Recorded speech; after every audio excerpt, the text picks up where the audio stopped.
So what he did was he sold the man a couple acres in present-day Providence, Kentucky.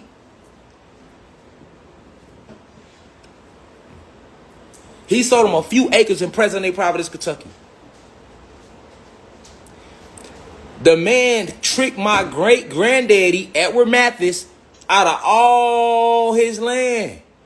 My great-granddaddy didn't know that he done sold this motherfucker modern-day Providence, Kentucky. Yeah, a lot of people like Judge Mathis. But if you think about Judge Mathis' character and how real he was, and you think about me, you can see, oh, that shit in that day. I can see where that bloodline. For real. I'm only telling y'all this because they're at least trying to come at me with some bullshit using my baby mama. Right? And I want y'all to know how deep my bloodline run. Like, this shit is in my... Like, a lot of people can't trace their shit back like I can. Even if I'm tracing my physical reality in here, because we know this is a temporary reality. Remember that now. These are just our avatars. But you still want to be able to trace your physical. I'm only mentioning this in the event of my untimely demise. Because the system is truly against me. You know what I'm saying? And sometimes, by any means necessary, if we can't be diplomatic, I'm gonna go somewhere. But I ain't gonna go sit in no cell for nothing unrighteous. Let's stay with the story. Okay? I can't help myself. This shit in my blood. That's the point I'm making. Let me tell you what my great-granddaddy did. My great-granddaddy, he found out that these white motherfuckers tricked him out of all his acres. He thought he was selling them 5 acres. They done tricked him out a couple thousand acres. He tried to go back and build on his land. He get escorted off the land by the police. He tell the police, like, hold on, this my land. I only sold a few acres to them niggas. Police like, well, that's not what the paperwork say, sir. This isn't your work. This isn't your land anymore. You sold it all away. Stay with me. Now, they didn't just do this to my great-granddaddy. Back in the day, they did this to all of us. That's why none of us got land. All that 40 acres in the mule shit, which I got a lecture coming up on. A lot of us, if you get to tracing your blood back, you go back some generations, you're going to be surprised how much fucking land belongs to your family. See, when I tell you this our land, it's our planet. I mean, in total, the whole shit ours.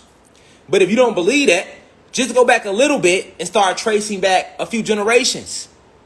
You'll see that they tricked us and called us Indians in their history book. Remember that.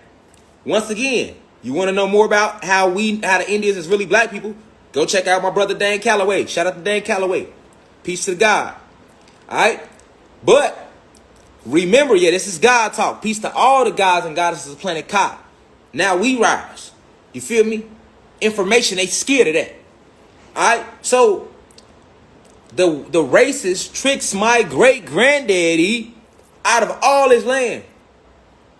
And remember, they did this to the Indians. They called us Indians, remember? And if you go look in history, see, you can't go in their history and look up African Americans because they're going to tell you that every time an African American was over in this country or black person, they're going to tell you was a fucking slave ever since they brought you from Africa. So they liberated you during the Civil Rights War, the Civil War. Once Abraham Lincoln signed the Emancipation Proclamation, that's when we freed you African Americans. Remember that now. That's the lie they tell in history. If you want to know how much land they tricked us out of, you have to understand, first off, that you ain't no fucking African American. Then you have to understand, second off, that all the Indians, that's us. That's us. Now, go read how many fucking tax acts and land acts that they tricked the natives out of. They didn't just kill us out the shit. The ones that was left, that was willing to work it out, they tricked them to sign treaties. This is how they got Alabama. Look, all of fucking the South used to belong to the Cherokee. How the fuck you think they got it? They literally tricked the Cherokee via paperwork out of fucking 4-5 states. You talking Florida, Georgia, Alabama, Louisiana, the Carolinas, Tennessee, Kentucky. That's like 7 all the way to Mississippi. And they made the Cherokees march across from fucking Georgia, which was headquarters for them, all the way across to Indian territory. Stay with me. What was considered Indian territory? Oklahoma. Now once you understand that Oklahoma is where they shipped all the Cherokee to, then you'll understand how the fuck we end up starting Black Wall Street in Oklahoma. Those were all the Cherokee. But they tell you in history that the Cherokee was these red motherfuckers. So when you see the people from Black Wall Street in Tulsa, Oklahoma, you see black people, you like, oh, well, them black Africans. No, them the Cherokee and the descendants of the motherfuckers who had to walk the Trail of Tears. Nigga, go Google it. The Trail of Tears, they made motherfuckers walk from Georgia and Alabama on foot, Louisiana, all the way across, nigga, to Oklahoma on foot. It's called the Trail of Tears, nigga, because a lot of us died trying to walk in that shit. Got a nigga walking 19 states, and they done already conquered the atmosphere, so we got to walk through cold war, weather, all that shit. Go research. All right?